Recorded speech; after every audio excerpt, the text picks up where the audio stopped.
Hello and welcome to Morality and Depression.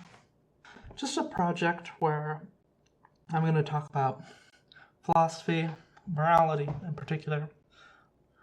I'm particularly fascinated with morality. I would say that I'm a skeptic of morality. And my skepticism exists on many levels. Western philosophy of morality is particularly interested in the objectivity of morality, and I would say that I'm somewhat skeptical about the objectivity of morality. I think that there may be a fact of the matter that, given a certain set of assumptions, which you might call fundamental values, that you can come up with solutions.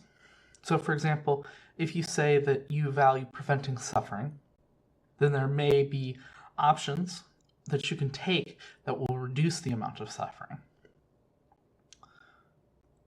Now, does that make morality objective? That's a complicated question. I hope to talk about the technicalities of moral nihilism, error theory, non-cognitivism. I also intend to criticize morality as a tool to its own ends. I think that it's not that it's entirely a wrong idea, but I think that it's particularly misconceptualized in our society. And the human brain is flawed. It's, a product of evolution. It's something that works for its own ends and, is evolutionarily stable. That doesn't mean that it is the best way to solve problems of values conflicts, to solve problems of bad behavior, and to solve problems of evil, essentially. I'm also skeptical of morality as an approach to accepting the universe. I guess this would probably be my most fundamental criticism of morality. People want to engage in an uneducated form of morality. They want to believe either that the world is fundamentally good or that the world is reformable. The reformable fantasy is particularly dangerous. It generally leads to totalitarianism. The idea that the universe is fundamentally good is also problematic. It disappoints people. And you might say, well, disappointment isn't that bad. And, if people believe it, especially when they're young, when you're young, I think you're more likely to engage in evil when you're young, depending on your definition of evil, of course. But a young person is particularly likely to want to act morally, to think morally, to be unable to conceptualize the universe outside of morality. And they'll engage in the reform fantasy, or they'll engage in the just world fallacy. And both of them lead to errors in reasoning. It leads them to misperceive the world. I think that because we think morally, we don't think thoroughly. We think simplistically. It misleads us. It particularly misleads young people.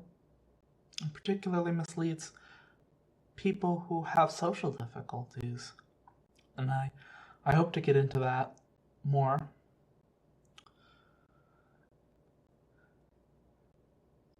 So that's kind of the overview of some of the topics that I want to address with this project. I also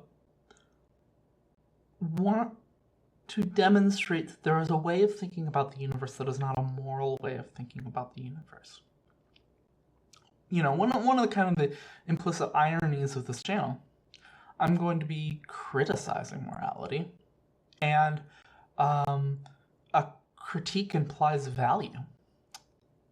So by saying, I think morality is a bad thing, it presupposes the idea that there is such a thing as good and bad, which presupposes that morality is objective.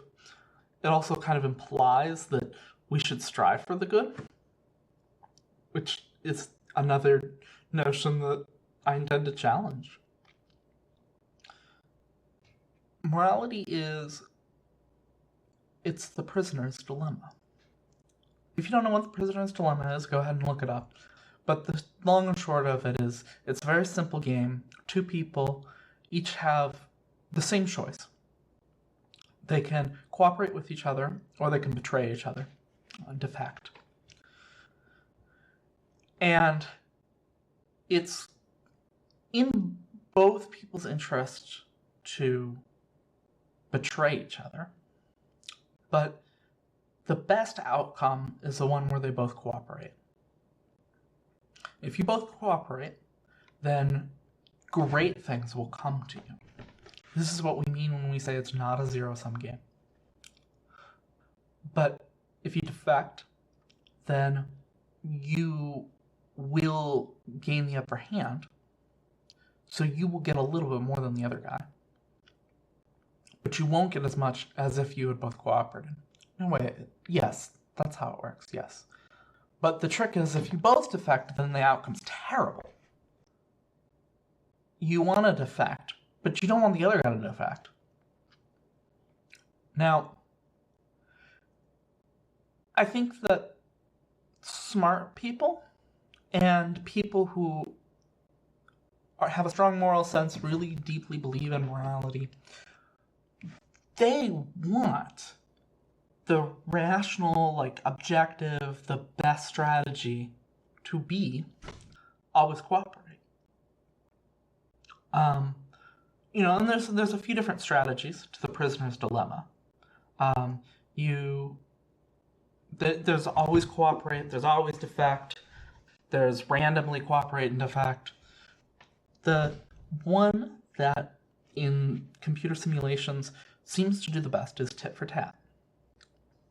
Now, tit for tat is you do what the other person did previously.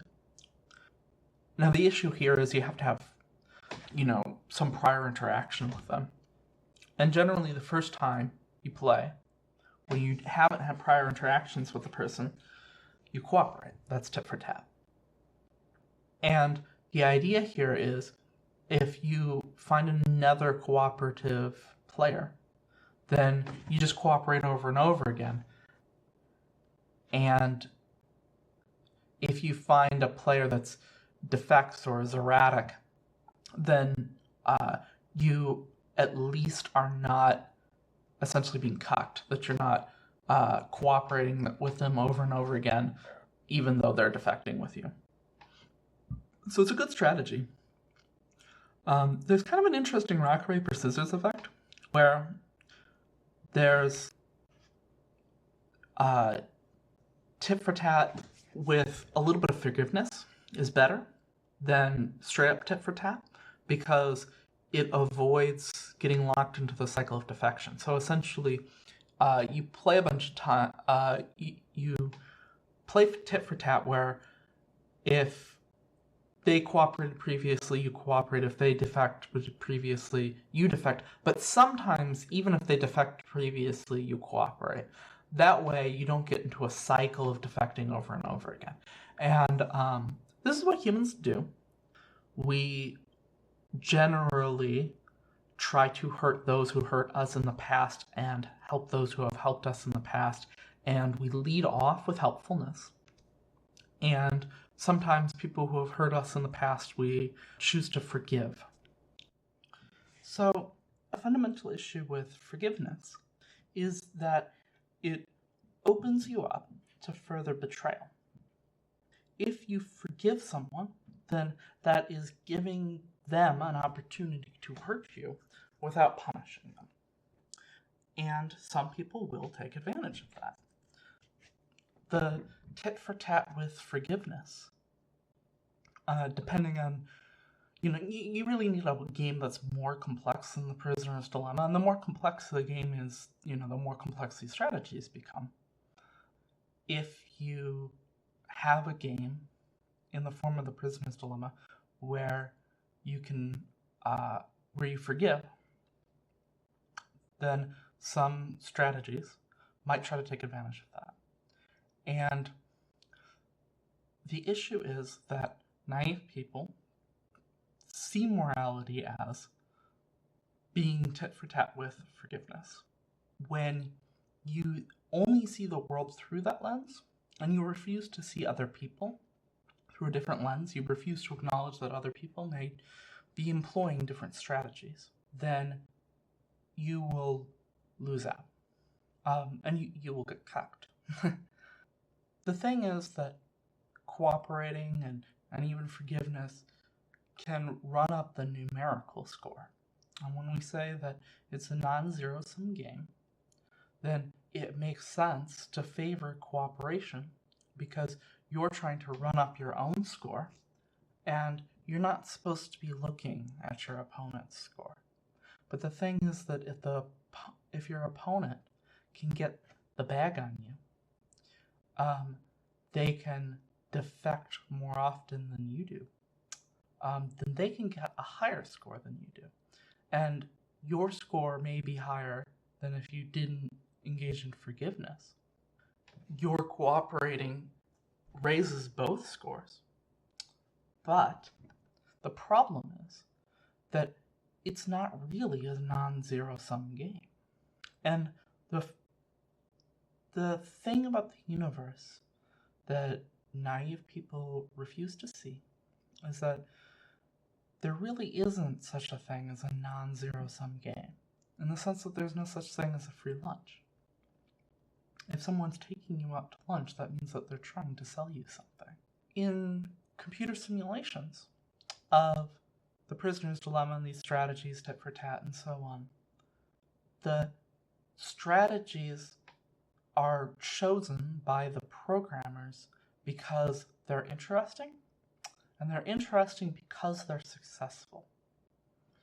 And so these strategies are competing for a finite amount of space, specifically space in the program code, in the same way that life is struggling for finite space, a finite space that can be encoded in organic matter on the surface of the Earth. There's only so much of it.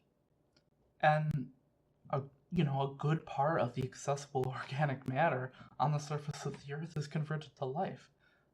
The organic matter that's not is just inaccessible to energy, or it exists in a small amount in the atmosphere. Like, carbon dioxide is a pretty small part of the atmosphere because most of the carbon is either in life or it's buried deep underground because life has consumed it all and buried it where the sun doesn't shine. Where the sun doesn't shine. And this is entropy. And life is entropy. And I think that we see entropy as evil because we know that at the end of the universe, it will be entropy that destroys us. We talk about the heat death of the universe.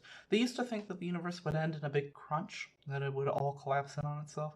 They actually don't think that anymore. Now I think that everything will just burn out and go cold. The stars will run out of fuel. Even the black holes will evaporate. Even the protons might break down into smaller elements. It'll just be wasted heat vibrating to the end of eternity.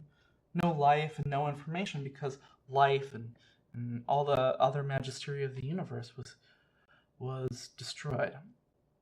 And the majority of the universe's lifespan will be in this state. Quadrillions and quadrillions of years will be spent waiting for protons to decay, waiting for black holes to evaporate, with iron stars floating through the void.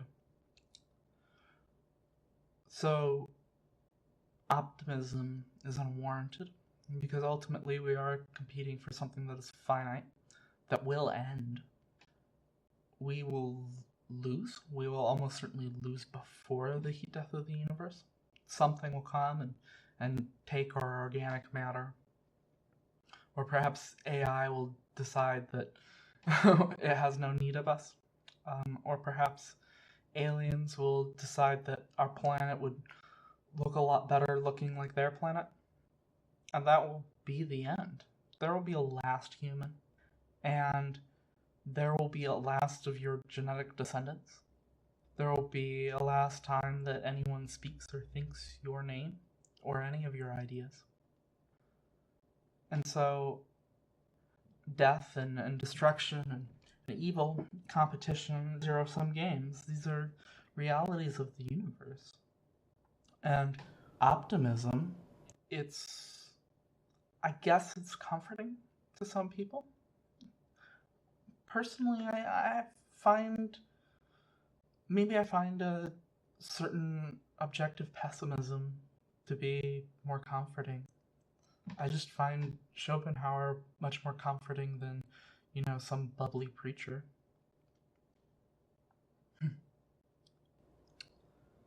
Now, tit for tat requires reputation. It requires knowing who the person was in the past. It also kind of requires the ability to punish. And I think that we're not comfortable talking about the punishment aspect of morality, that morality exists to coerce us into playing tit for tat. Morality exists on a genetic level. It's, something that we've learned through evolution. I think it also exists on an intellectual level, on a social level, on an interpersonal kind of a contractual level. So there's a lot to it. Morality serves a lot of purposes. It forces us to play tit for tat. It forces us to contribute in other ways, to follow the leader, to not be parasitic.